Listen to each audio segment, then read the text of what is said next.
Mark, thank you very much, and good evening, and thank you all so much for coming on this horrible, freezing, cold night in February. I know there's not a lot on the telly tonight. I did check myself. I was slightly worried. West Bromwich Albion are playing Peterborough. I can't think that's... as an alternative, I'd rather be here. I really would. But nevertheless, it is cold, and we are both really, really grateful. So thank you all. What we hope to achieve over the course of the next hour and a half, or whatever it might be, is just to say a whole series of things that I hope will offer comfort, solace, degree of companionship, just an acknowledgement in public that everybody's life at times can be incredibly challenging and difficult.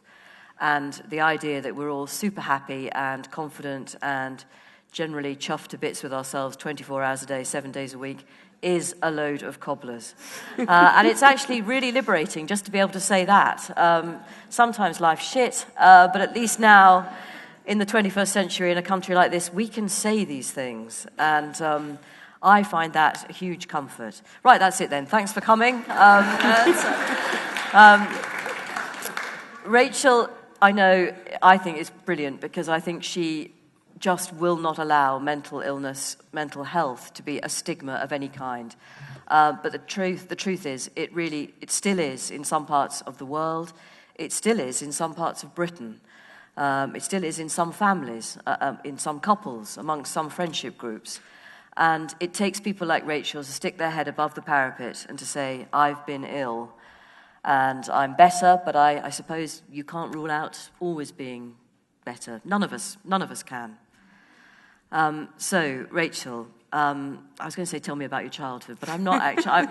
I'm not a psychiatrist, and this isn't Desert Island Discs, but you tell me first of all about when you first acknowledged that your mental health was compromised, or that you were not the person other people might have thought you were. Yes, so that took me probably about 10 years, which I think does tell you something about stigma. I was in denial for a very long time.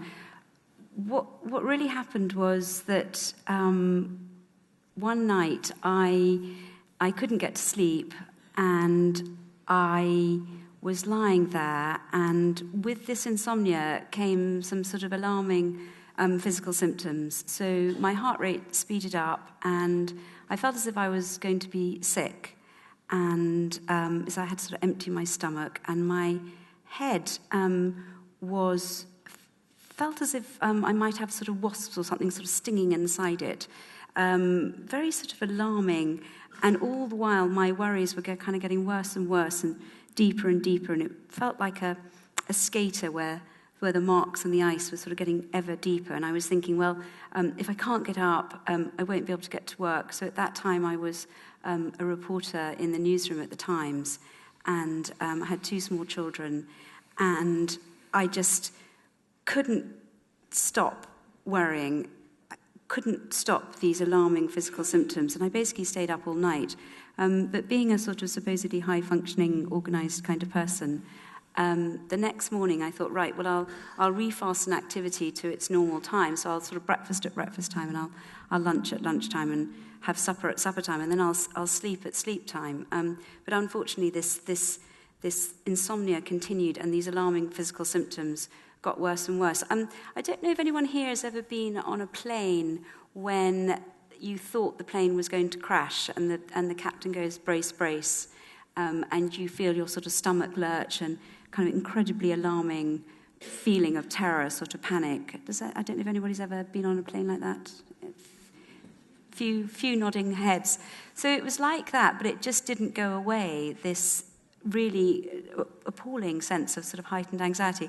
So anyway, long answer to your question, that started on a Wednesday, and Friday I was in hospital. And when I got to the hospital, it said, this is a psychiatric hospital. And I said, no, you've made a mistake. There's something very wrong with me. I understand that, but I think I'm having a heart attack. I'm just not the sort of person that could have depression. I write for the Times. Sorry? Yes, I write for the Times. Times, exactly. Yeah. I knew I was an anxious person, but I was supposedly kind of, a kind of functioning person who had a good job and an exciting job, etc., etc. Anyway, it turned out it was a psychiatric hospital. It was the start of a serious depressive episode. Interestingly, there was, even though I was then diagnosed with depression, and then I was very ill for 6 months, when I got better, I just shut it out again. I went straight back to denial. I didn't share it with anybody at the time. So this is quite a long time ago. This was the first major episode was in 1997. And I didn't tell anybody that this is what had happened. I just said I hadn't been very well, and, it was all been, I kept it very, very vague. And it was only when I had a second major depressive episode, and that time it lasted for a year. And I was really very ill again, and that is the pattern with depression, which is that subsequent episodes tend to be worse. I think it was that point, which was roughly about 9 years ago, that I thought, okay, hands up. I have got this tendency to this thing called depression, and I'm going to have to do something about it. And how quickly did people start treating you differently, if they did at all? That's really interesting. I think, really, if I'm honest, in a way, they didn't necessarily treat me that differently, but I got lots of reports via my husband that people were saying things like, well, what's happened to Rachel? What is, what's going on? Like, she seems fine. She seems like it's not the Rachel we know. So it was almost at one remove. People didn't sort of say, gosh, you're weird, or you're odd, or are you mentally ill? But then that was in my sort of circle, so it was quite a sort of what you might call kind of hard-working professional type circle. But then what began to happen is that I then started to move in a very different circle, which is then I connected with other people who had had the same thing as me. So obviously people when I'd been ill, people in hospital, other people who were suffering. And then there was a whole other world, which I realized there were lots of other people like me. And that was an amazing moment in a way, because I realized I wasn't a weird, I wasn't odd. There were lots of other people who also had this kind of anxiety-driven depression, because depression can present in different ways. So for some people it can be a kind of low mood, a lassitude. But my kind of heightened anxiety, there's lots of people who have it in that way. And also there's lots of people that happen very suddenly. So I began to connect little by little with this whole other world of people who were much more open about their mental health, who'd suffered themselves, who were very supportive. Do you think if you'd been perhaps a bit kinder to yourself after your first breakdown, or you'd treated that a bit more seriously, it might not have happened again, or does it not work that way? No, absolutely, definitely. I mean, basically, I changed nothing. I absolutely changed nothing. I went straight back to the newsroom. I picked up my job. I kept on going. I remained the kind of anxious striver, not good enough, more news stories, more headlines, more. I didn't seek to develop any strategies. I didn't seek to learn about depression or to learn about mental health or learn about psychology. I didn't read about it. This is after the first time. I just shut the whole thing down. I just didn't want to know. It was frightening, and I just thought I don't want to. If I don't talk about it and I don't seek to know about it, it might just go away, and it's never going to happen again. And it was so frightening, and I was suicidal when I was ill, and I was sort of screaming, "I want to die." I just thought, right, shut it right down, go away, don't talk about it. I think now, if I'd known then what I know now, and I'd put in the 10 years of learning that I've had since, I might well not have been so severely ill. I mean, as you rightly said at the beginning, never say never. You never quite know. Depression, something goes wrong with your brain. It's an illness for sure. But I think my learning now would be that while it's an illness and your brain goes wrong, it happens in a context. And that's why we're here, and that's why I'm such a believer in Action for Happiness, because I do now think that you can make it less likely to happen, and you can create conditions, and how you think, how you behave, what you do, you can create conditions in which the black dog is less likely to flourish. And I sort of think that's where I am now. And I suppose that's why I feel so excited and I feel I'm on quite a mission, because I really do feel that, while depression sort of made me who I am and it informs my working life and all the workshops I run for mental health charities and everything I do, I don't regret it and I'm not ashamed of it, and it's sort of made me who I am. I really wouldn't wish it on anyone. So I suppose that's why I feel so strongly that I'm so keen to support, people like Action for Happiness who share what we have learned and what the science of happiness and what we can do to look after ourselves, which is sort of more where I am now, I suppose. I mean, you might not know the answer to this, but of the people you met when you were ill the second time? Yeah. How have they fared? How are they now? What are they doing? And what do they think about what you're doing?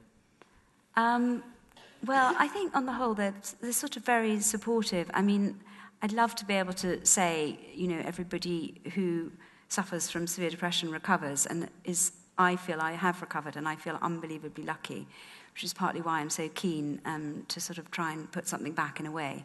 And I'm afraid to say the truth is that not everybody does recover. And there are people who have, very severe long-term depression. Having said that, I think that certainly people do get better, for sure. And I think that some of the groups that I work with, what is exciting is that, as I say, the sense that it happens in a context. For some of the people who were ill roughly the same time as me, the ones who have, in a way, kind of decided that it's partly their responsibility, I think are the ones who've had the better outcomes. And I know that's quite a sort of tough message in a way, but I suppose it's a bit like, we all know that we have a responsibility. If we want to be fit, we've got to go to the gym or take exercise. And I suppose it's a little bit of a tough message, but I think the ones who, it's a bit like people say when someone's had is in Stoke Mandeville, nurses can tell instantly almost which ones are the ones that are going to, make that recovery. I think there is something about the ones who feel they're taking some responsibility for their mental health. And I sort of have more of a kind of almost like a sixth sense of those people who are almost like the fighters, I suppose you might say. In the spirit of honesty, you were helped by drugs as well, weren't you? I was, yes. Absolutely. And I think that's really important that, I'd never say don't take the drugs. I think that, having said that, there are certain things that... the rough rule of thumb on the drugs is that, and I think even, I don't know if we've got any psychiatrists here. Got any psychiatrists? Always nervous when there's psychiatrists in the audience. But anyway, I mean, this is straight from the Royal College of Psychiatrists. So the rough rule of thumb is that drugs work straight away for about a third of people.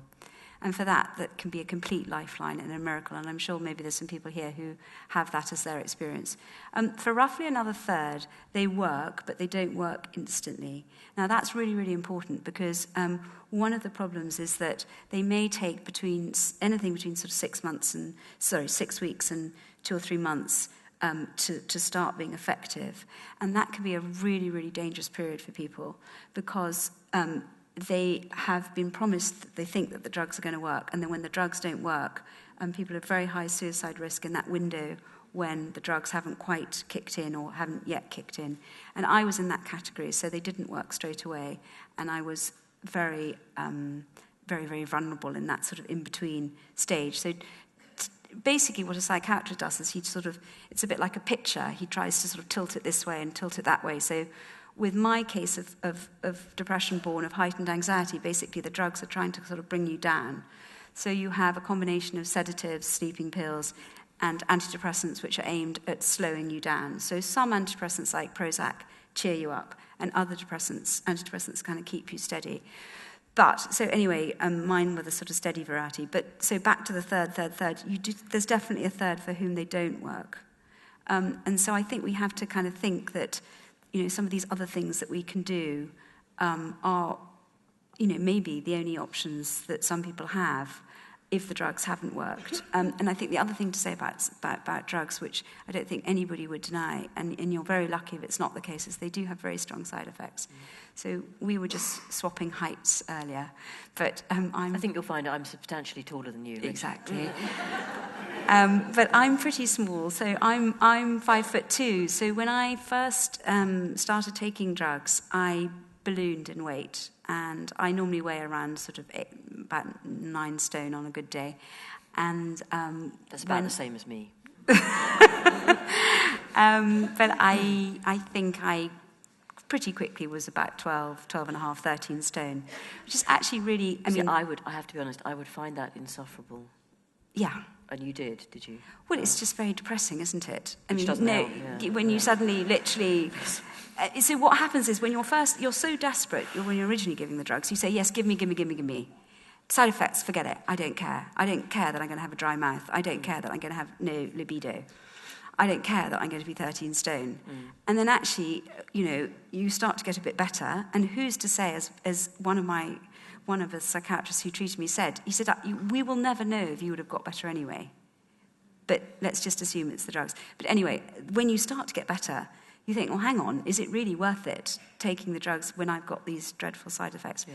So, look, drugs are really important. I think it's an area where we still need a massive amount of research, and I think anybody, any psychiatrist would agree. So we were chatting earlier, there was a very worrying report last week about antidepressants being prescribed to adolescents, which is basically nice guidelines now that antidepressants should not be prescribed to adolescents because it roughly doubles the suicide risk. And a lot of the kind of commentary that followed that was, hey, hang on, okay, so this is technically about adolescents, but the trials are thin. There's huge questions about the long-term use of antidepressants, particularly in America. We don't really know. I mean, they're very recent. And there's a bit of a kind of backlash now. There's an interesting group called Evidence-Based Psychiatry, and I went to their conference recently, and the conference, interestingly, was titled More Harm Than Good. So you can sort of see where they're coming from. So, look, don't never say never to drugs, but there are some issues around that. And just because you mentioned it to me earlier, the future, we don't know what's going to happen medically in our lifetimes. And there's all sorts of stuff going on with cancer treatments and translational medicine and genetic, things targeted at all sorts of things that we wouldn't have dreamt of 20 years ago. Yeah. Presumably there'll be huge advances in the way we treat mental illness too in our lifetime, hopefully. Yeah, I think that absolutely has got to happen. So it's a huge problem at the moment, the lack of research on mental health and mental illness and on all the various different bodies. So there's a thing called the Medical Research Council, which is the main I think it's got a budget of around $1 billion a year. And in fact, there's some, did a Freedom of Information question, which I was involved with recently, to find out exactly what percentage went on to mental health research. It's 3%. So we're in a really odd position, which is that on the one hand, the problem is getting worse and worse. And we've got the World Health Organization saying it's going to be the number one problem. 2018 will be depression and mental illness. And yet we're in a situation when the budgets for research is still very, very small. So I think you're absolutely right. We need a huge amount of new research. We need research into exactly how the drugs are working. So all the glib explanations which you probably heard about, they increase the amount of serotonin. And nobody believes that anymore. Right. So it's a really interesting area that I think we need lots more research in. I know you said that the problem is getting worse. There is more mental illness. Just with my kind of journalist head on, or perhaps even a cynical head on, is it that people simply feel freer to acknowledge these issues than 10, 20 years ago? Yeah, I think there must be an element of that. I think you're right, and I think that's probably a good thing. There's various things. So on the whole, the numbers are going up. They tend to be going up more for women than men, but that may be exactly as what you say, is that it's not that necessarily men suffer less from depression, but it could be that women are more routinely go to their GPs. They tend to discuss their emotional issues more, so they tend to therefore present more for saying they've got a problem. So that's one issue, as you say.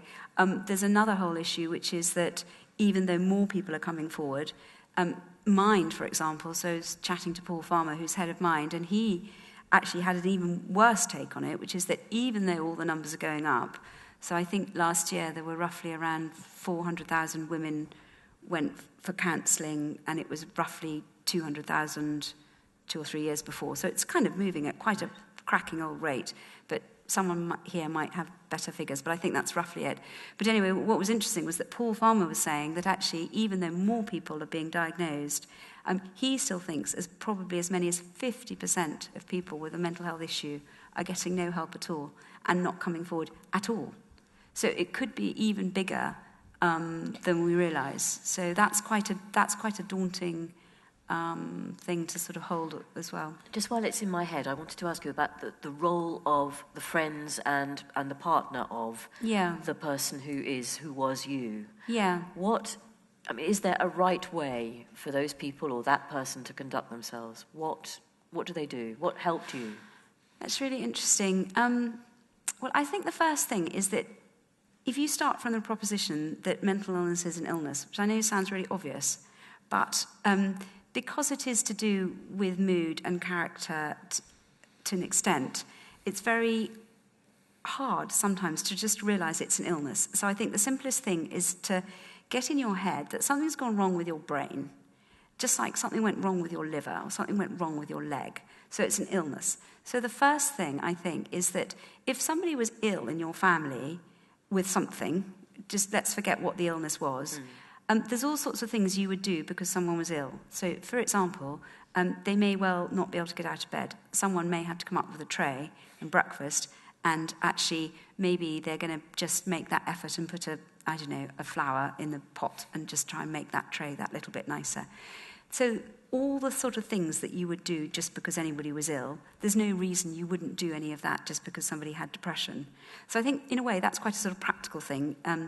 If you want to help out someone who's somebody in their family is depressed, someone may have to get the children to school.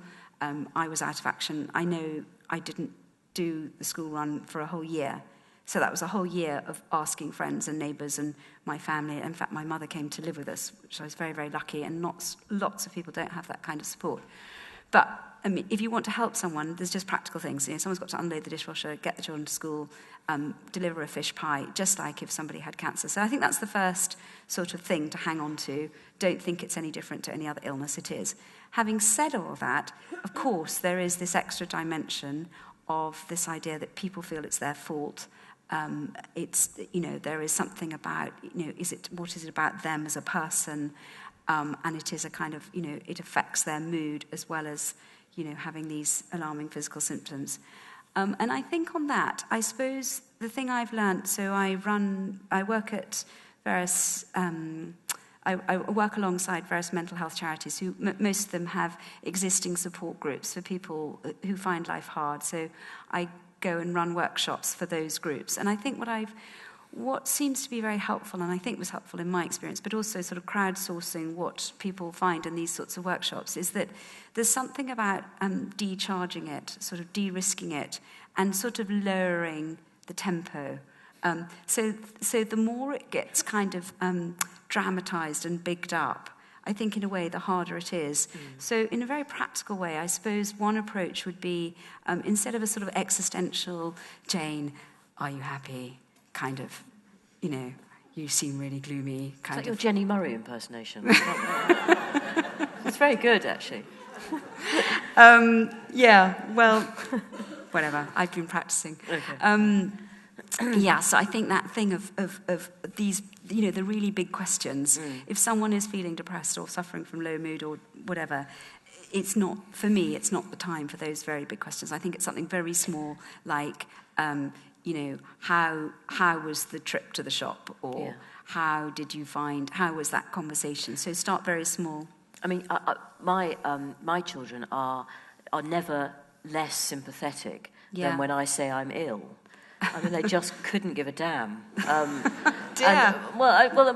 Because I'm an oily rag who's just there I've got a function, and it's certainly not to be ill. Yes. So, how do you attempt to explain mental illness to quite small children? I mean, Well, funnily enough, it did actually inform the title of my first book. So I did a first book which was about a memoir really about this debilitating depression, and I called it Black Rainbow, and actually that did come directly from a conversation with one of the children, because I was trying to explain what it was like. And I think this does still hold true for me, and I think everybody does experience depression in a different way. But for me, I had this sense that I did actually have a really nice life. And I had all these nice things, and I had these lovely children, and I had a lovely husband, and I wanted to work, and I had lots of nice things. But it felt as though there was a kind of rainbow, but it had gone black. So it was there, but it had been sort of covered up by this sort of black, sort of heavy cloud. So I actually called my book Black Rainbow, which I also kind of liked, because I thought there was something more positive in that, which is that, obviously a rainbow comes, we need the sun and the rain, which, was quite kind of important in a way that, through the very dark time, actually something very light has come. And so I thought there was something about the image of a rainbow which was quite a kind of good image in a way for depression. And your mum came to help you. Yeah. Was she? It can't have been easy for her. That she must have. No. She must have hated seeing you having such a hard time. I think for any mother, it's terribly hard to see their child unwell. I think it was particularly hard generationally.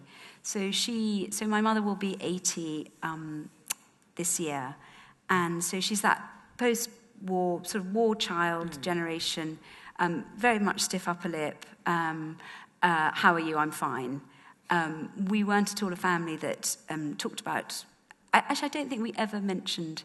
I can't ever remember any mention of mental. Did. No, absolutely not. I mean, there was sort of great aunt Irene who'd been a bit odd, and that was about the limit of it. And in fact, my own grandmother, I now realised, God bless her, but I now realise that she had quite a lot of what I think would have been diagnosed as sort of, she was definitely on the very anxious end of things.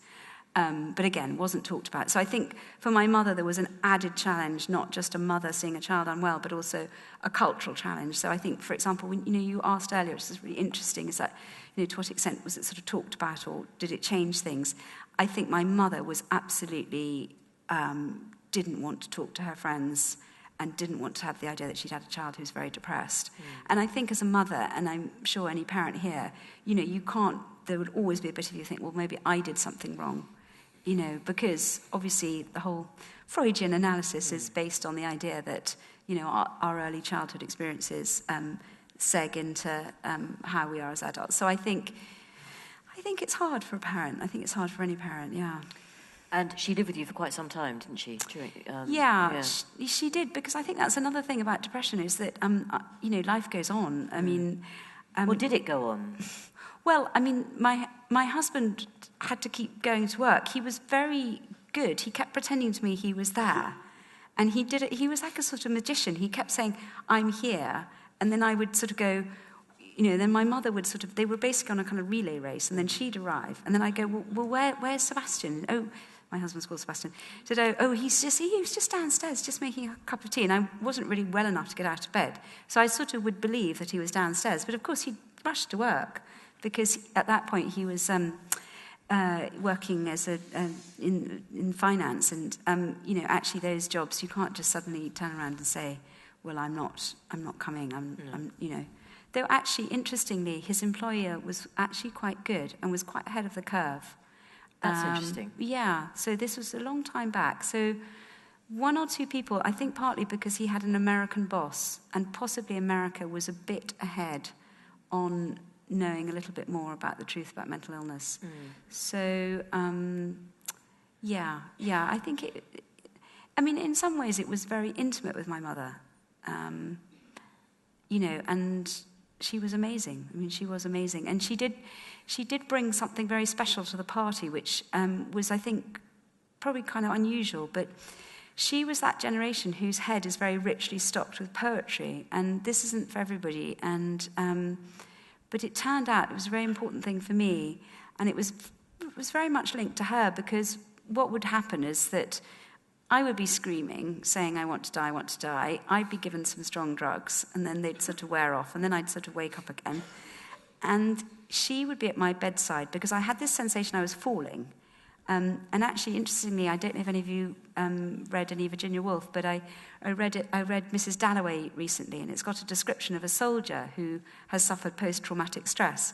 And I had this sensation that I was falling, and I really had to hold on to somebody the whole time. So I used to hold on to my mother, and I remember some poor nurse in hospital, I just sort of hang on to this nurse. I just wouldn't let her go, because I had this feeling, as I say, the slight feeling of this kind of crashing like I was on a plane. And Virginia Woolf writes brilliantly, far better than I ever could, about this soldier who says, the bed's falling, and this dreadful psychiatrist is sort of saying, don't be so ridiculous. And he's going, no, the bed is falling. So I had my mother there anyway, and I was screaming. And then she would, little by little, she actually would repeat sort of healing lines of poetry and mantras. And the first one that really spoke to me actually was a line from the Bible. So the Bible obviously is full of poetry, and the line she spoke was from Corinthians. And she just repeated very softly. I remember very well, she was stroking my hand, and she repeated this line, and she said, my grace is sufficient for thee. My strength is made perfect in weakness. My strength is made perfect in weakness. And it was a kind of an extraordinary moment, because it was a sort of first stirring of positive will. Because up to that point, I thought, well, there's just nothing good about this. I mean, this is just the worst thing that's ever happened. I feel absolutely terrible. I'm going to lose my job. I may lose my children. This is just... And then this line, my strength is made perfect in weakness. And I thought, maybe I'm going to be a little bit stronger after this. Maybe I'm going to emerge through this very dark period. So anyway, little by little, she then would read a couplet, or, well, she didn't have to read it. She had it by heart. Right. She does sound remarkable, I have to say. She is, yeah. Well, I think that generation did know a lot more poetry by heart. It wasn't just the poetry I was referring to. No, that's true. No, she is very remarkable. I wish she was here, actually. She is very remarkable. Yeah, I couldn't have got better, I don't think. What slightly, I was going to say, it almost worries me on your behalf, is that you almost feel now you have a duty to do stuff like tonight, actually, and to. No, but I love it. Yes, I know you do, and you've written about all this, and you're desperate to get other people talking about it and acknowledging it. Yes. You don't have to do this, do you? No, you're quite right. Funnily enough, it's something I have to watch. Right. Yeah. And it was really interesting because I am fired up by it, but of course I could fall into exactly the same trap that I fell. Yeah. Good question. Yeah. Well, just doing too much, which was sort of where I went wrong in the first place, and taking on too much, and trying too hard, and striving too hard, and reaching out too much. So, funnily enough, I've been very lucky. I worked with a wonderful therapist, and every now and again, I don't see her routinely anymore, but I do check in with her from time to time, and it was very interesting. She said, "How's it all going?" I said, "Well, it's great, and I'm really enjoying the work, and I'm loving doing my workshops, and I've done my book, and I better start on another book." And she went, "Why?" And I just thought that was really interesting. There's while you can learn, and you can, hopefully become stronger, you're never going to completely not be the person that got you ill in the first place. So I think, I like the idea, I don't know if anybody's read any David Eggleman, who's a wonderful neuroscientist, but he has this idea that we're all multiple individuals at any one time. So we can still be the sort of the anxious, striving, not good enough, pushing type, 30-year-old that ended up totally overwhelmed and ill. And then you can be my 50-year-old self, which is the self that can laugh and hear the therapist say, why? Even the fact that I'm having that conversation. So I think, I'd love to tell you that I was all sorted, but I'm not really. No, okay. but you're telling other people that this is how most people live their life, at a sort of always risking something going belly up. Yeah, I think that's true. Understanding that if it does happen, hopefully you'll have the strength to live through it, deal with it, however you want to express that. I mean, I do actually have a very, very different life now than the one that I had.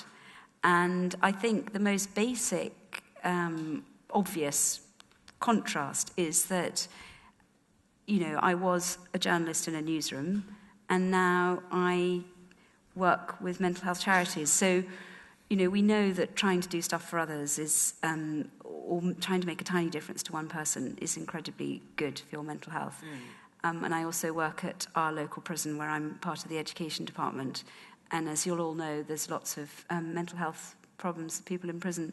And there's absolutely no doubt that while I did love my work at the Times, and I still have a sort of journalist side to me, and I don't think I'll ever lose that, there is no doubt that there is a very profound satisfaction from the kind of work that I do, which I didn't have. And I think the Greeks had this word for it, which is, I think it's called eudaimonia or something, which is that right? Really, don't ask me. Someone's nodding, yeah? Yeah. I think it's something like that. Okay, someone's kindly nodding. But I think that the idea of it is, it's not to say that all your working life is easy, because there's some very challenging moments doing the work that I do, and it's not always, there's lots of things that go wrong, and it's, very challenging in different ways. But there is a sense of a kind of meaningful, purposeful, and I think I find that incredibly good for my mental health. Well, so that kind of grassroots work, that's what I never want to lose that. you mentioned the prison, and that makes me think about the whole, the affluenza side of this, Yeah. which is, you are the first person to acknowledge how fortunate you have been definitely. in all sorts of ways. I'm sure there are a cross-section of people in the room now, but many of us probably do regard ourselves as lucky in any number of ways. Having had relatively, decent upbringings, interesting jobs, and we're able to come to an event like this to talk freely about mental health, which frankly isn't something that could happen everywhere in Britain or everywhere in the world. So a friend of mine who was in mental hospital last year said that she thought that, I think she was the only one of her fellow patients who had a job. Right, yeah. And she said that the other people she met in there were mainly suffering from shit life syndrome.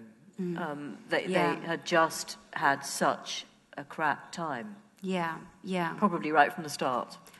No, well, look, you're absolutely right. So if there's no question that if your income is below a certain level and you are so stressed and, it's total hand-to-mouth existence of food on the table, there's no doubt that depression is more common and you're more likely to succumb to it. So that is not, you're absolutely right. Interestingly, above a certain income level, what seems to be the case is it doesn't easily correlate into us being happier. So even though we are richer, we're not happier, though we should be if it was just about income. So there is a sort of distinction there. So, okay, yes, you're absolutely right. I suppose what I would say is that you're absolutely right. I have had a privileged life. I think that there is a point there that a privileged life doesn't always mean a privileged health, which I think in itself is a kind of important point in stigma. So I think if we looked at the stigma thing and sort of prevalence of mental illness and where, so when you say people can talk about it and we're a kind of world that can talk about it. So I think my experience is that in a way, I suppose I feel justified because in the sense that what I think is that there's been some fantastic work that celebrities have done, so Ruby Waxes and Stephen Fry's, and they've done a lot of work destigmatizing mental health, but there's almost a slight expectation because they're kind of crazy and they're in the arts, so they might be a little bit up and down and a bit bipolar, and so their life is very different. And that it will be tolerated in the circles in which they move. Yes, exactly. And then in addition, so people suffering real social deprivation, again, there would be an understanding possibly that they would be vulnerable to depression. I'm actually really interested in this kind of middle category, which is in a way people for whom, you might not be sympathetic because, as you say, they've got jobs and they seem to be fine. But actually, they are really, really worried and feel enormous stigma and find it incredibly hard to talk about it. And I know that because I work a bit with some of the law firms and accountants and even the BBC, which is that precisely because they're not thought to be vulnerable and not to have a problem, they find it very, very hard to admit that they have any kind of depression or mental illness. And we could just try it in the room, I don't know, just to see whether people do find it easy to talk about it. As Jane says, maybe it's hard to tell what exactly kind of audience, but we could just see how easy we all find to talk about it. So we could just try an exercise. If everybody just wanted to stand up for a minute. And then just stay standing if you or any member of your family has had any experience of mental illness or depression, bipolar, bulimia, anorexia, stress, any experience of mental illness, if you've experienced that, you or your family. So that would be pretty much all of us. Okay, join the club. You see, this is what's so great. You meet lots of nice people. Yeah. You have your hand up. So then... Did you ask to buy a hand up? You stay... Yes, so stay standing if that's the case. So the next thing to do is you only stay standing if you've been able to be completely open about that experience of mental illness. So if you've been able to be open, you stay standing. Otherwise, you sit down again. Well, in your workplace, with your friends, as it were, being, chatting openly, I've been ill, my family suffering mental illness. Okay, that's great, thank you very much, you could all sit down. But, that's interesting, isn't it? That it's was probably about half. Would it have been about half? Yeah, yes. So even in an audience here, which you might say was the audience that Jane thought possibly was more open... Well, because if people self-select to come here tonight, yes. But I think that just gives you a little sense of quite what a difficult topic it remains, that it's still so hard for people to be open. Well, we've talked about families. I mean, what about the responsibilities of employers? I mean, frankly, I know what would happen if I told my boss that I wasn't feeling... that live microphone would be removed from me with extreme speed.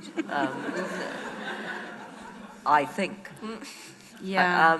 And obviously I'm doing a particular job, but I think, by the way, I think the BBC would help me. Yeah. But they wouldn't let me work. Yeah. To be absolutely honest. Well, I think this is people's common experience. People think it's, they worry that they would lose their jobs. So I did something recently at a big high street bank, and it was really interesting. So normally what tends to happen is when the employers who are concerned about the well-being of their employees, which they all are, and they sort of have to be because there's a kind of requirement by law for Human Resources Department to show what they've done to sort of look after the well-being of their employees. So they sort of know that they should be doing something. But what's really interesting is when they create an event, or sometimes I go in and do some workshops and try out a few of the strategies which I now use to sort of stay calm and steady myself, which we will go on to share. What's interesting is that people say, is this going to be recorded? Will it be on my record somewhere? Will it be logged by Human Resources that I've even shown up at an event to talk about it? Well, exactly. Things are still at such an early stage that at this particular bank, they hadn't sort of thought about it. So I think there's what's good is that some employers are really onto it. And what's interesting is that there's a very good economic argument about why it makes sense to look after the mental health of your employees. And we're very lucky. I think we've got Richard Layard here, who's one of the founders of Action for Happiness, who's done all the crucial work on making an incredibly powerful economic argument that it makes total sense for employers to prioritise the mental health and well-being of their employees.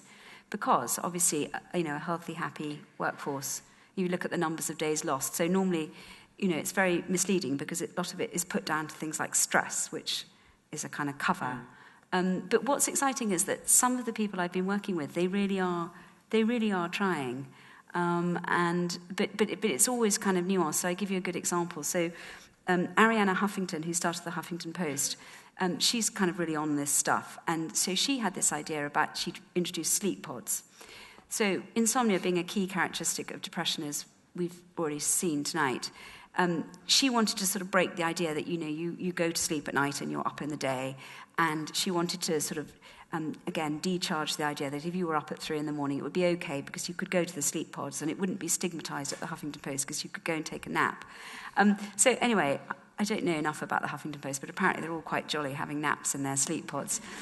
This really happens? This really happens, okay. Yeah. And she also has no emails between 6 o'clock on Friday and 9 o'clock on Monday morning, so it's like a sackable offence do emails in that window. But interestingly, so one of the law firms I was working with, they really got this idea, and they thought, yeah, sleep pods, that's the way to go. So they introduced a similar system, but it turned out that all that happened is that wicked partners would get junior employees to basically just make the make the law firm into a sort of like a hotel, where they just would stay in the sleep pods all the time. Right. They'd be working through the night. Working through the night, exactly. So far from it being a stress-reducing thing. So, right. Look, I mean... Okay. I mean, anyway, having said all of that, there are some employers who are doing some stuff. And what seems to work is it's modelling by senior staff. So I can tell straight away with a law firm, for example, if a law firm is serious about the well-being of its employees, when they do something, you'll get 3 or 4 partners. Because the junior staff are not for a minute going to knock off or have a good work-life balance if they feel if they that... don't do it, But if the partners start modelling good mental health and good work-life balance, that in turn can actually make a real difference. So, there are things that are happening. Sure. I mean, I imagine teaching is a hugely stressful job, and sleep pods are just not going to be acceptable. In that environment. And seriously, but if you're a carer, I mean, Woman's Hour is one of those programs that we do. I don't think we actually feature it enough, but we do discuss caring reasonably regularly. And whenever we do, our inbox just bulges for days afterwards with people just saying, "Yes, I'm living alone with my 83-year-old or 93-year-old mum, or I am solely responsible for caring for my husband who has Alzheimer's." And what on earth can be done for people like that? The isolation must be absolutely intolerable at times. No, you're absolutely right. And of course, it's a huge problem with a kind of ageing population and what's going to happen. So, look, I think, there aren't easy answers. There are things that you can do individually for your own mental health, and there's strategies you can do for body and mind. Let's talk about some of yours. For those ones, I can go on. That's good. That's stuff that it's okay. You can sort of tick the box and make it happen. There are obviously societal issues. There are political issues, as you say. There are issues around short-term contracts. There are issues around, sort of stress in the workplace, which are, the answer isn't going to be just about what we do as individuals. So it's not going to be enough just you, as I say, taking kind of responsibility for mental health. So I think that so I suppose that's what I would say, is that there are huge problems, And just, I suppose I hadn't mentioned before, and I probably ought to have done earlier, that the much more fragmented nature of our society, of the way we live our lives, usually a long way away from our family. Our elderly parents might be hundreds of miles away. Our children, if they're in the house, are probably in other rooms looking at a screen. You might be downstairs watching the old-fashioned screen that we had in the corner of the room that everybody used to look at once, but now only you watch it. And that's quite sad. This is just my life I'm talking about now. And people don't... The thing I've noticed in the last 10 years, the landline never rings. If it does, it's my mum. But nobody ever rings the landline. People don't actually talk on the phone in the way they used to, I don't think. I'll be weeping in a minute, actually. Rescue me, Rachel. Go on. No, well, look, you're right. I mean... it's not making any of us any happier, is it, all this? Okay, so some of even simple things, actually, like, genuinely, this is a serious point. The death of terrestrial television is crap. Because now we can't go into work and say, "Did you see last night?" Because they're all watching some subtitled drivel they've found on Netflix. And because I work with a lot of younger women who lead very adventurous Netflix lives, which I don't. So I think we're probably never more, I don't know, I feel more isolated than I used to, I have to say. I think you're absolutely right. So it's interesting, a lot of the things you mention, how we communicate, so we send an email rather than have a conversation. So one of the strategies that some of these firms are doing is, guidelines. So instead of, emailing someone across the desk, get up and walk across and have that chat. So it's almost like this huge change has blown through, technological change in terms of how we communicate 24/7, as you say, everybody on their sort of atomized station as opposed to a kind of communal experience.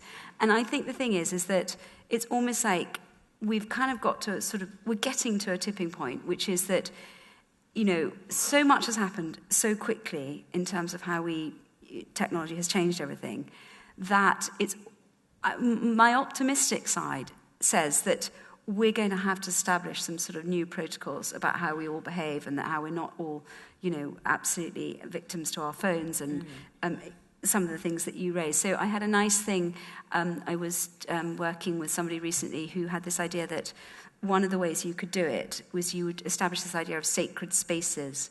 So what you would do is you would, within a house, exactly as you say, one child's up there watching their screen, whatever, you'd have spaces where no technology was allowed. So, as it were, you would decide that the kitchen was a space where nobody could bring in their laptop or their phone. So you wouldn't have that experience of people sitting at dinner when they weren't communicating because... So, as it were, sort of small steps like that, which, we may not have yet adjusted as a society or as families.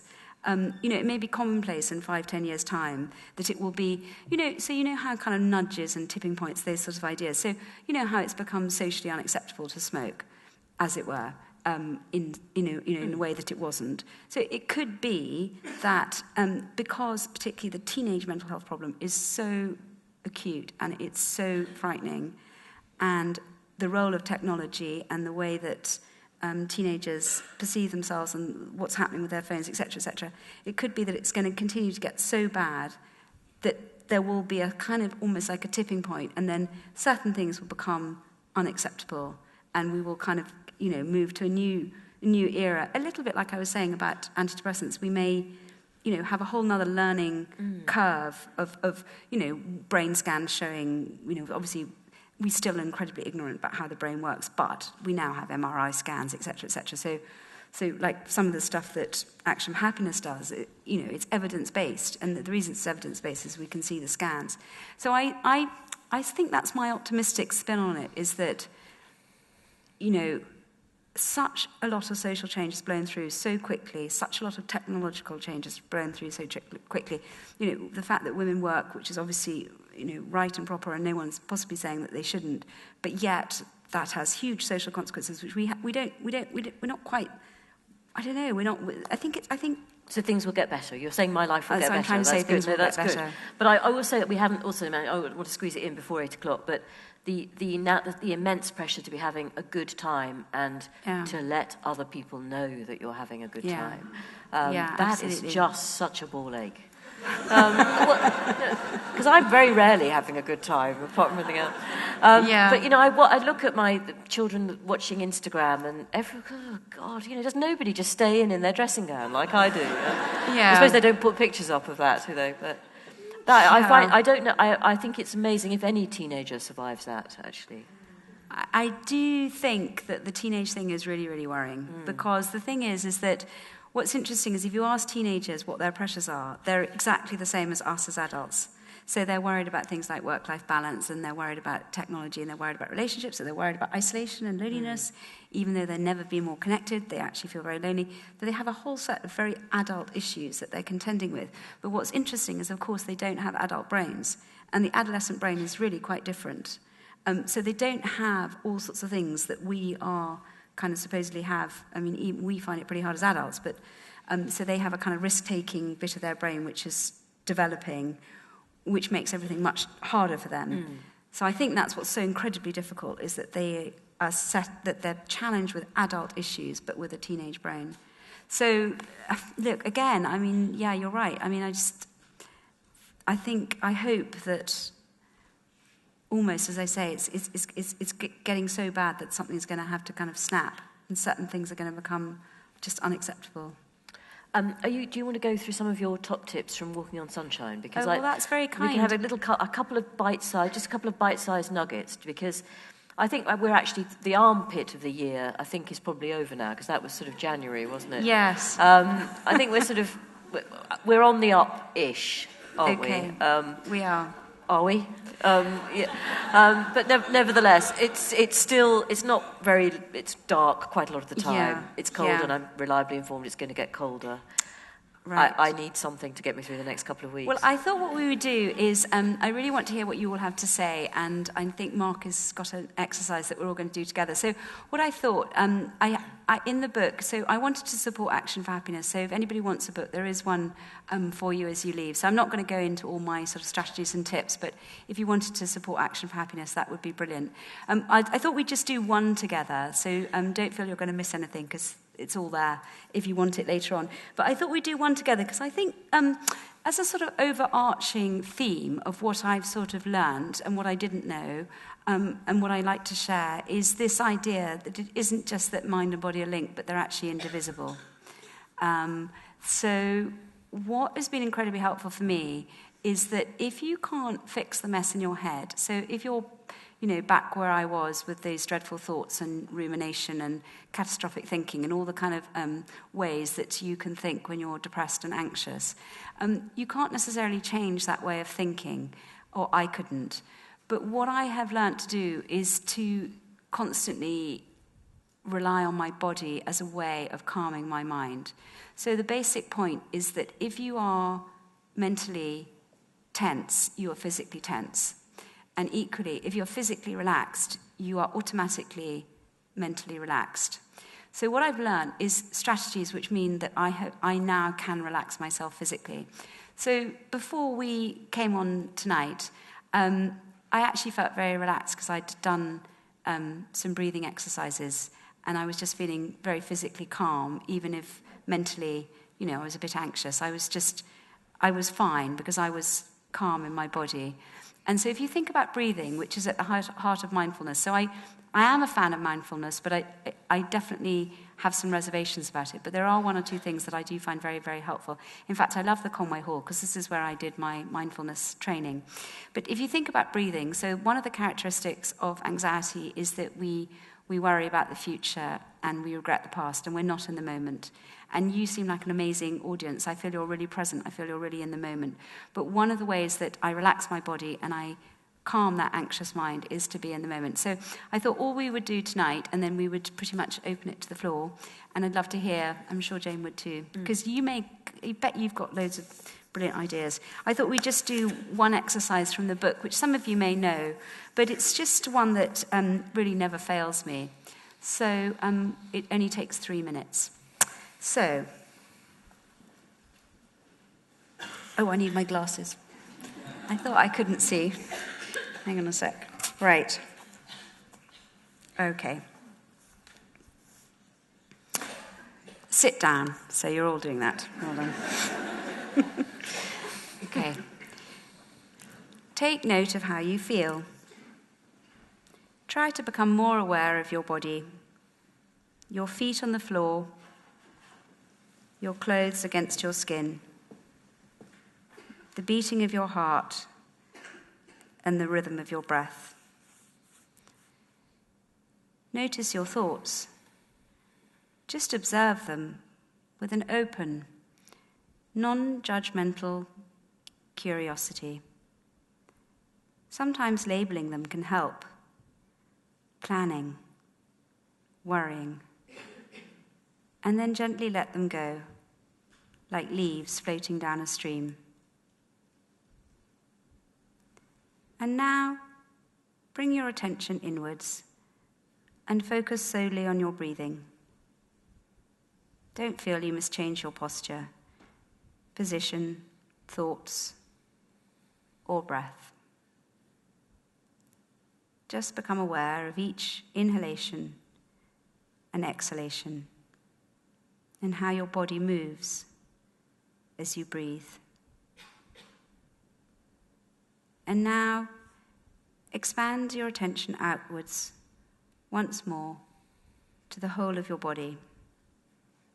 Pay attention to how your body feels, to what is on your mind, and to the space around you.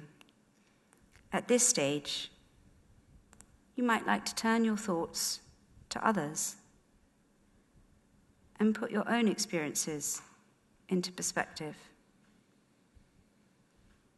And now, gradually open yourself up to your surroundings, and we will resume. Good. Thank you. I hope you all feel nice and calm and relaxed.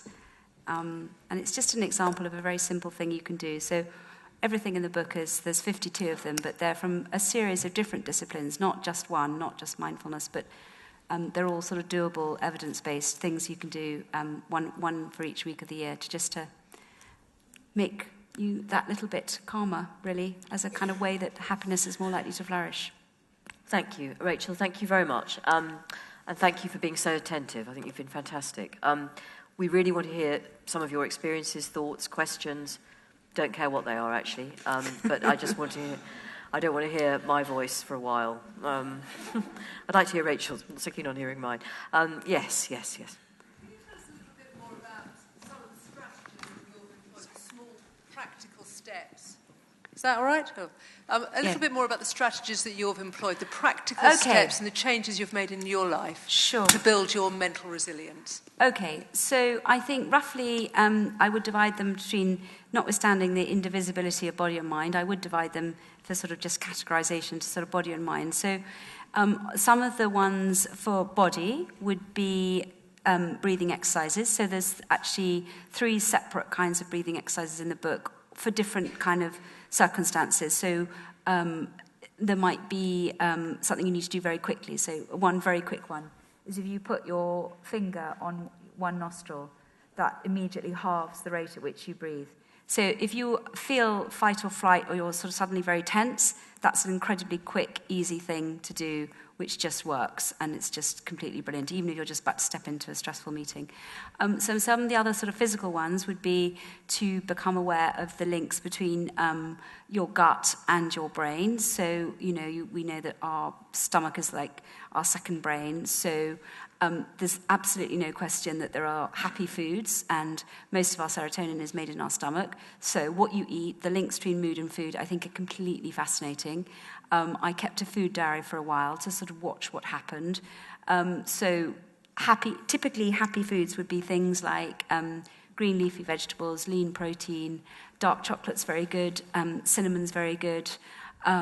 They definitely affect your mood. And I think understanding a sort of basic of nutrition and how the brain works, which is that when you go into anxiety, if you think about it, so back in the day, you'd have seen a lion across the savannah and you'd have run and you'd have been scared and everything. So when I was first ill, it was that fight or flight response gone mad, but actually it never went away. So typically our brains are designed, so when we see something, when we become tense and frightened, we want something sweet instantly because we need a quick sugar rush because we would have had to have run. So you just have to a little bit of knowing a little bit how your brain works. So when you feel anxious and you want that sugar, the problem now is that you go, you've got a stressful meeting at work and you go for the donut and then you sit back at your desk. So we have a brain that isn't designed for the way we live. So I think the more you understand a little bit about how your brain works and how your digestion works and what foods kind of boost your mood and help your mood. So the other very practical one is alcohol is a depressant. There's just no 2 ways about it. And I know everyone gets very cross with that lady and saying, again, it's so understandable, when you're stressed, what do? You have alcohol but typically, and it feeds into insomnia, so typically you'd have a drink and then you'd wake up 4 a.m. So that's actually a really easy one for me because I once passed out when I was about 15 and I've never really drunk. But I know other people find that one really hard. But again, just watch the effect on you, maybe keep a diary, if you can manage it, but keep a diary about what happens when you drink and how it depresses your mood. Just watch it. I think other very practical things are things like some of the supplements are very good for mood, so vitamin B is very good for mood. Watch vitamin D at the moment, there's not enough sunshine, again. So these are all very sort of practical sort of body things you can do. You all know about exercise, obviously it's very important for your mental health. The thing that I learned is all exercise is good. So mindful exercise, so Pilates and yoga, and all of that is very, very good. If you suffer from anxiety, the kind of exercise you need to do is you have to break a sweat. You've got to get hot and sweaty for 20 minutes. That's what really helps your brain chemistry. And what's so exciting about it is it then lasts can last for a whole nother sort of 24 hours later, the calming and endorphin effects of exercise. So that was exciting. So I worked with a sort of sports nutritionist, sports fellow who kind of explained, again, I won't go into it now, but what it does to your brain. So those would be some strategies for body. Then there would be sort of psychological strategies about how you think, and I can go into some of those as well if you'd like. Yeah? Yeah. Well, I think just like there was an overarching principle of the indivisibility of body and mind, I'd say the overarching principle on a lot of the psychological strategies are that what I'm trying to do is kind of develop a sort of compassionate, gentle inner voice. And there's all sorts of ways you can do that. So what's interesting is that in the mental health world, there used to be a kind of belief that self-esteem was the answer, and that, if you had high self-esteem, then your mental health would be good. And there probably is still something there, that self-esteem is a good idea. But there's a lot of work now being done about this idea, about this kind of compassionate inner voice, and I think all my psychological strategies really come to that. So there's sort of a sort of tripod of ideas on this sort of compassionate idea. So the first would be that self-esteem is about contrast and difference. So my self-esteem relies on being better than you or worse than you. So I need to have more news stories or more this.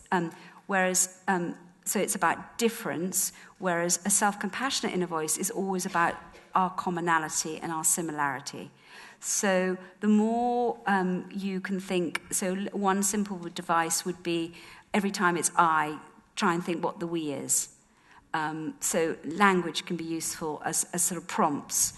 So a really simple thing might be like you might want to, on your kind of password for your computer, you might want to put something that was about self-compassion. You might want to have, for example, I have a kind of rotating series of mantras and lines of poetry which are all about self-compassion and about developing a kind of gentle and inner compassionate voice. Something like my strength is made perfect in weakness. So that would be the first one, would be our commonality and how we're alike. The second on self-compassion would be using some of the mindfulness exercise to be compassionate to yourself when things go wrong. Because of course they go wrong. So nobody here, as Jane has been saying, people find life very hard, and they often do. And of course I do too. But I think what I've learned is this idea of a kind of acceptance and a gentleness when things go wrong. So I think my previous pattern would be to fight things. So my new mantra would be, what you resist persists. So the more you can kind of be accepting and gentle in those moments of inevitable sadness. So that would be the second one about self-compassion. So we've done commonality in how alike we are, using mantras to stress the sort of the we rather than the I. And I can't remember what the third one is. But there's quite a lot of them in there. I think there's this very simple one, which I do use a lot, which is the 60% rule, which is part of the same thing, which is just sort of 60%. So what happened was a friend of mine was having a really bad time with her partner, and they went to see a marriage therapist, and the husband said, look, we're getting on really badly. It's like 90%. And then the wife said, well, it's more like 80%. And the husband said, well, 70%. And she said, well, actually 60%. And he said, yeah, 60%. And the therapist said, that's amazing. That's so cool. Anyway, I suggested this recently, and for a surgeon and a pilot said that wouldn't work for us. Anyway, so I think those would be some of the psychological ideas and sort of practical ways of making them happen. Yeah? Thank you. Yes, sorry. Thoughts influence feelings, or feelings influence thoughts? Gosh, what do you think? I think they sort of both affect each other, don't they? I tend to think that emotions come first. What do you think? I just was asking about what comes first. The thought influences the feeling, or the feeling influences the thought? And I think it's a really brilliant question, and I'm not quite sure. Has anybody else got strong views? I tend to feel they bleed into each other. I'm not sure that I can... I know that cognitive behavioural therapy, and which I think has got some really good elements to it, helps you write down your thoughts. So I think often my first experience would be a kind of muddle and a maelstrom, and what am I really thinking, what am I really feeling? And the CBT approach would be to pull them out and say, this is the thought, this is the feeling. So I think as a sort of overarching principle, it would be kind of self-awareness and to give yourself permission and time to work out what I'm really feeling. And the one that I would really concentrate would be anger. Concentrate on would be anger. So this idea that depression is anger turned in. And I think it's very relevant for women who find it very hard to express anger. And anger can be good. And I think that was a big issue for me, actually, because I was always trying to be liked, and actually I was often quite angry. Does that speak to you, Jane? No. Yes, sorry. The lady with the scarf, the orange scarf. Yes, the microphone's coming, yeah. Thank you. I loved what you said about a sense of more of a vocational aspect of your work now. Yeah. And that sense of purpose that came through. Do you have a sense that being kind of aligned with more something that seems to be more authentic for you is in a sense pointing to that your happiness is coming from within you, and you are the source of your own happiness, as opposed to something outside of you being able to actually make you happy? Yeah, wow, that's really interesting. I've got a bit of a pet theory that actually people sometimes are quite drawn to jobs to which they're not suited. I don't know if that, sometimes it's almost like sometimes, if you're not very compassionate, you're drawn to being a doctor because you sort of feel a lack of it. So you sort of want to do a job that will find that bit of you, if you know what I mean. And so, we all know teachers who are terrible bullies. So I don't quite know where I'm going with this, but No, I think... I'd stop if I were you. No, I suppose what I'm saying, yes, I think you're absolutely right. I think there is something about trying to be very truthful and authentic to your, yes, as you say, what is really truthful to you. So I think I had a lot of baggage about what I thought other people wanted and what I thought was cool and what I thought was glamorous. And it seemed like being a journalist was cool and glamorous, and I think it was pretty cool and glamorous in a way. But I think it took me a long time to think that it was something, I could sort of follow what I really wanted as opposed to pleasing everybody else. So I think that took me ages. And actually it wasn't in some ways journalism was a good fit, but it's not a good fit for my personality type. I mean, newsroom is a really stressful place. I mean, it really was about the worst possible place I could have been. I mean, it was fun, but it was just very full on. It's not a place to admit weakness, is it? No. Not really. And certainly back in those days, that sort of the Fleet Street culture was very macho and quite misogynist, actually, I think. Okay, that's beginning to sound like Woman's Hour, right. Sorry. I haven't said misogyny all evening. Thank God I've missed that. Sorry, just what you said there about weakness, I just think is really interesting, because I think one of the misconceptions is that to show vulnerability is weak, and actually I've seen a lot of people being when people actually express vulnerability, it's incredibly powerful. Yeah. You've probably seen Brené Brown, is that the right name? Brené Brown. Yes. Amazing video. Yeah, amazing. I think you're right. I think it's incredibly attractive, and it's just, life's short, isn't it? And it's just might as well just get cut to the chase. Reality. Yeah. Thank you. Thank you very much. Yes, the lady there with her hand up, the glasses. Yes, it's coming. Thank you. Thank you. You spoke about the head of mine saying that he suspected the figure of people who have mental illness was higher. And I just wanted to say a lot of people don't disclose for lots of reasons. Interesting, There are cultural reasons, there are professional reasons. I experience chronic pain and have done for over 26 years now. And it's only in the last 4 years that I've actually began to disclose that I have experienced depression. I actually disclosed to my doctor. And a lot of the reason was because I used to be a social worker, so I know what institutions are like. I knew about the stigma. And for me, it was about not wanting to have that stigma attached to me. Yeah. And also because of how certain sections of society are treated within the mental health service as well. But I made a decision about 4 years ago that I was actually going to begin to speak about it to help others, basically. Wonderful, thank you. But I think there are still a lot of people who are not getting the help they need, are frightened to disclose because of the stigma. Yeah.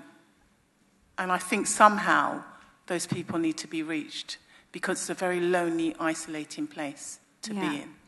Thank you. That's wonderful, and I agree with everything you say.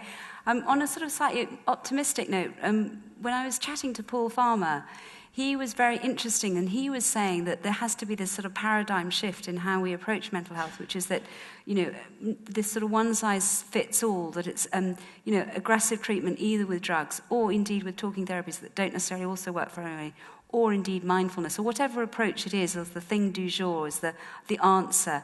He was saying that there's a lot of feeling that sometimes treatment's been inappropriate and very aggressively administered. And he was hoping, and he does matter because he is leading this task force, he said he was hoping that there would be a much more nuanced, sort of bespoke, God hope this may happen, a kind of more holistic approach. A little bit like sort of my own view that you do need a whole variety of approaches to address the problem. So I'm cautiously optimistic that that may be the direction that the NHS may be headed in. And then if it is a gentler, kind of wider approach and it's more properly funded, in turn, people will come, more people will come forward to be treated. I just want to say as well, from what you said about people that do their own research around looking at their own health,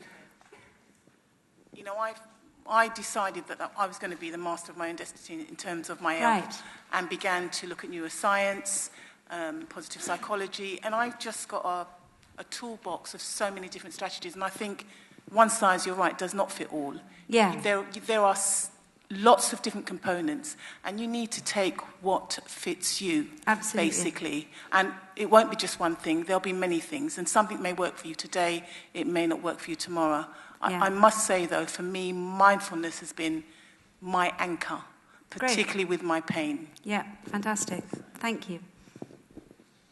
The lady with the red jumper. Sorry, thank you. Thank you very much for your talk. So much of it resonated with me. I was very suicidal, and the day that I started recovering was when I got taken into hospital, and the psychiatrist said, "You've been very, very ill," because nobody could put a name on what I had. I just thought I was losing my head and my mind, and I got very angry. I said, "How dare me be so weak? How dare me go to this when I've got such a lovely life? How dare me? I haven't got the right to have depression." Wow. But I wanted to say that in my own experience, once you're in the system, it's great. But to get into the system, you have to do something very dramatic, like take your life. When I went to see the doctor about being suicidal, she asked me to go back a week later when I tried to find my own psychiatrist because she couldn't recommend me one, and that she told me CBT had a long waiting list. I didn't go back to her that following Wednesday. Instead, I tried to take my life, and I felt beyond help. I personally think that you either sectioned or you have to do something dramatic. And I was interested to know, on the 2 occasions you went in, what you did to get you into the hospitals. Well, I think what you say was very similar. I think I got to sort of screaming suicidal and was taken seriously as a result. And I think you're right. It's a terrible comment in a way that, that you do get focus and attention at that point. And lots of people who may present in a different way, who may be incredibly ill in their way, may not get. And we hear this all the time, actually, of people being turned away or not finding. Jane and I were chatting earlier about how hard it is sometimes for people to find hospital beds and psychiatric wards. There just aren't enough. So I think it's a really valid point you make. Thank you very much. Yes, the chap there with his hand up. Yes, that's right. Thank you. Could I ask for your opinion on GPs? And I will put it in context. I have a GP who's the guy on reflection who would be the guy that would offer you some painkillers. It's like, it doesn't matter what it is. This is what you see when you go in. Have some ibuprofen, have some paracetamol. Right. He was amazing because he treated it like it was a broken leg or it was just any other kind of illness. Can I have your opinions on how GPs fit into this and whether you feel that they're capable of dealing with it? Yeah, I mean, I think there's a very general problem, which is that, what is it? Is it 8 minutes that a GP has? And, these are complicated and difficult issues. They're not necessarily susceptible to, an 8-minute consultation of, I talked earlier about how difficult the drugs are in terms of getting them right. They may not work straight away. They may need a lot of tweaking, and that in itself is a very skilled job. Which drug, how much, et cetera, et cetera, et cetera. So I think there is a sort of systematic problem, which is that GPs don't have enough time. I mean, I think the GPs themselves would say that they regret that they don't have more time to properly kind of diagnose or hear the extent of someone's, what their mental health problem is. So I think it's a problem. I mean, I think you're right, and I think that, this sort of possibly we need a sort of two-tier system, that if it's presenting as a mental health issue, though obviously often mental and physical health problems come together, so often you can't sort of tease them out, but it may be that a mental health consultation, automatically is allowed a longer period, because I don't think it's as simple as perhaps some physical illnesses which you can click your fingers and say it's measles.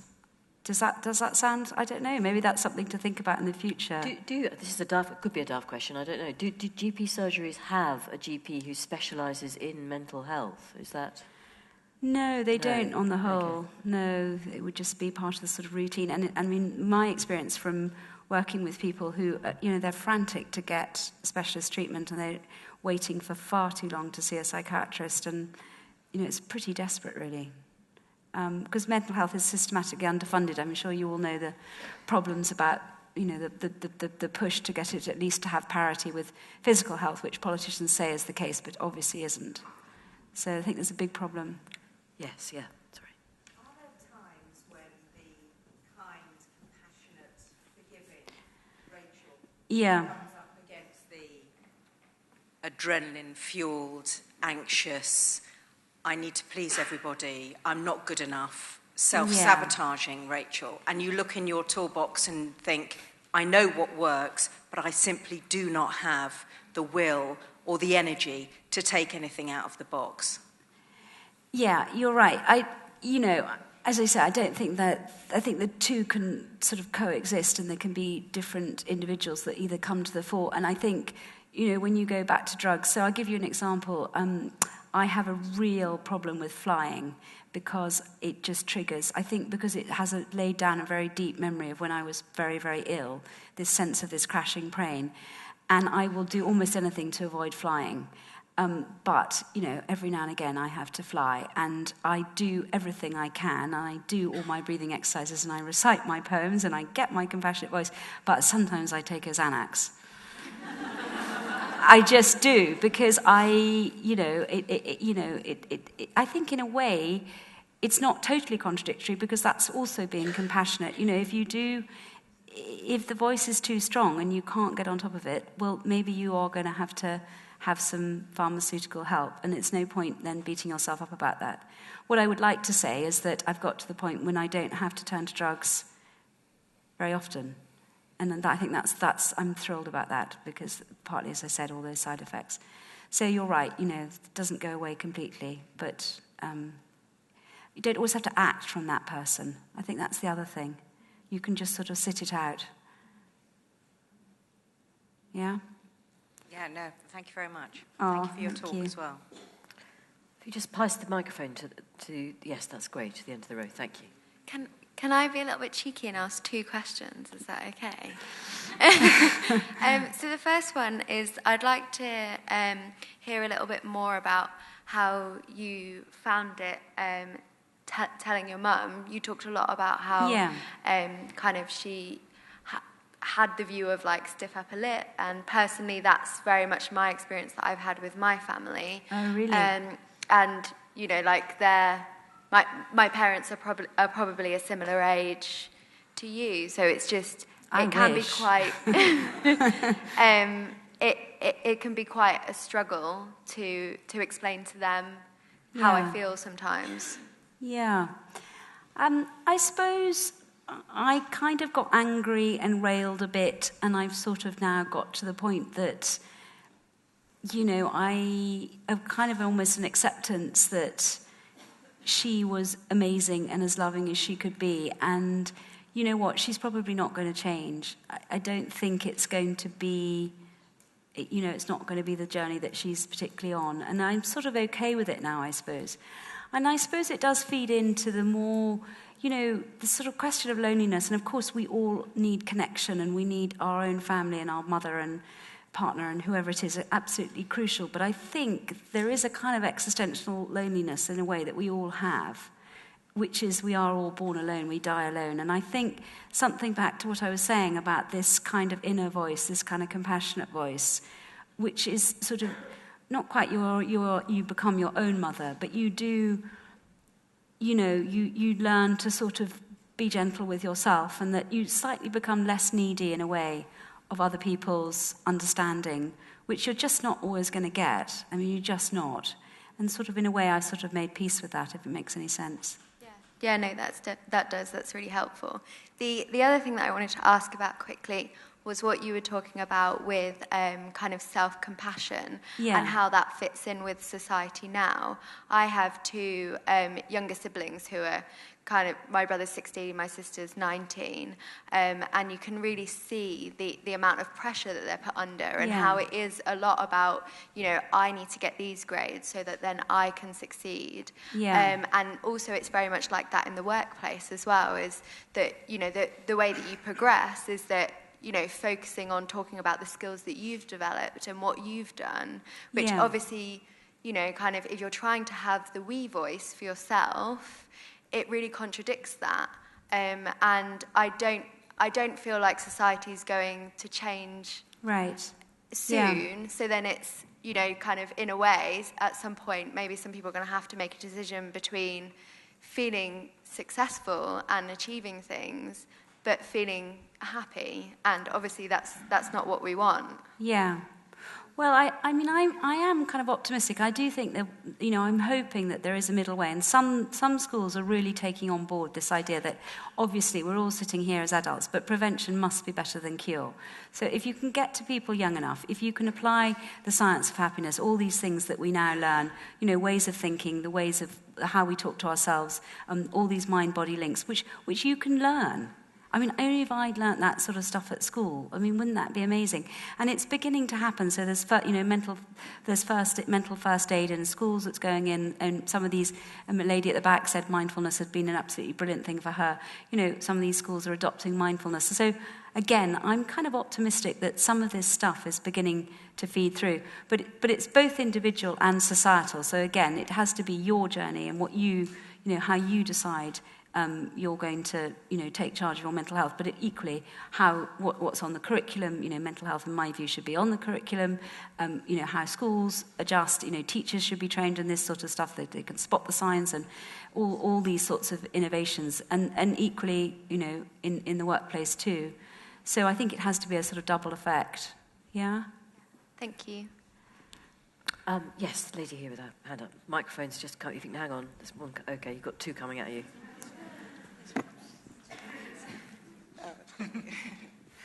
I was really interested in, I read your book, Black Rainbow. Oh, wow, that's nice. Thank you for writing that. Thank you. I wanted to ask about your experience writing the book.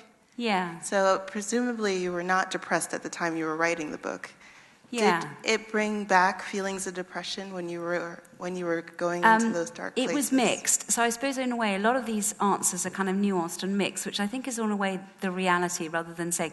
So on the one hand, I hate waste. I have a compost heap. I hate waste.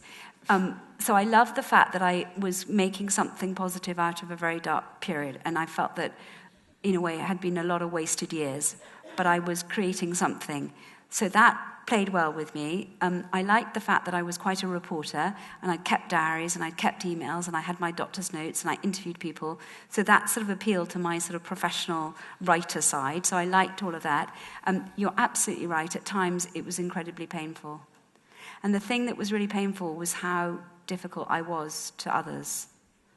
I was really very unpleasant at times, and I hadn't really realized that because nobody had really told me.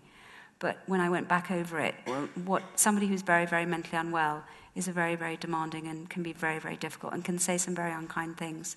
And I think that was very painful to realize that. So it was painful at times. This new book was really nice to write because I wrote it as a diary of my year, and it was very positive. So I wrote it, as my workshops were going along, crowd sharing, what was working, let's try this out, let's do it as a group. And that was just fantastic, and it kind of wrote itself, and it was sort of easy to write. So it's almost like I felt I got the two together were a nice arc. And I couldn't have written this second one if I hadn't written the first dark one in a way.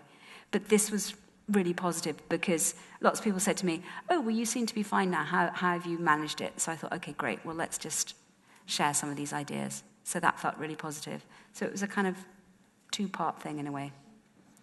Yeah. I'm not sure how much time. Have we got time for 2 more questions? Is that all right? One more question, oh dear. Okay, go right to the back then. The lady with her hand up with the jet black hair, and yeah, thank you. Way, sorry. Hi, Rachel. Hi. I read your book, Black Rainbow, last year when I was in a very dark place. Found it enormously encouraging and comforting, so thank you so much for that. Oh, thank you. And it's even more wonderful to see you so well and happy tonight, in fact. Thank you. So thanks. My question to you, something that I've struggled with, is do you ever fear another episode? And if so, how do you manage those fears? Yeah, you're right. I mean, I don't think anybody who's seriously been ill with depression ever completely gets over the fact that it might happen again. So I do fear it. I suppose, how do I live with that? I suppose, in a way, it's kind of a bigger question. It's just how do any of us live with, the inevitable dramas that all of us are going to face, losing a parent or a child being very unwell. So I suppose at that very deep level, I think I probably come to a sort of faith, really, I think probably at the most extreme, I would turn to a poem to feel less alone, and I would probably turn to a sort of spiritual poet. And I think that would be about feeling that whatever drama lay ahead, I would somehow be not facing it completely alone. So there's 1 or 2 poets that never let me down. So George Herbert would be one.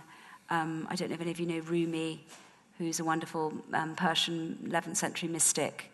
And I know them all. I know a lot of them by heart. And I sort of have them there. And I think that's what I turn to when the fears are at their worst. And it does really calm me down. I mean, poetry is wonderful because it requires you to be in the moment, unpack meaning, focus. So it's a little bit like mindfulness, but you get an added bonus because you get a different story in your head. So I love it.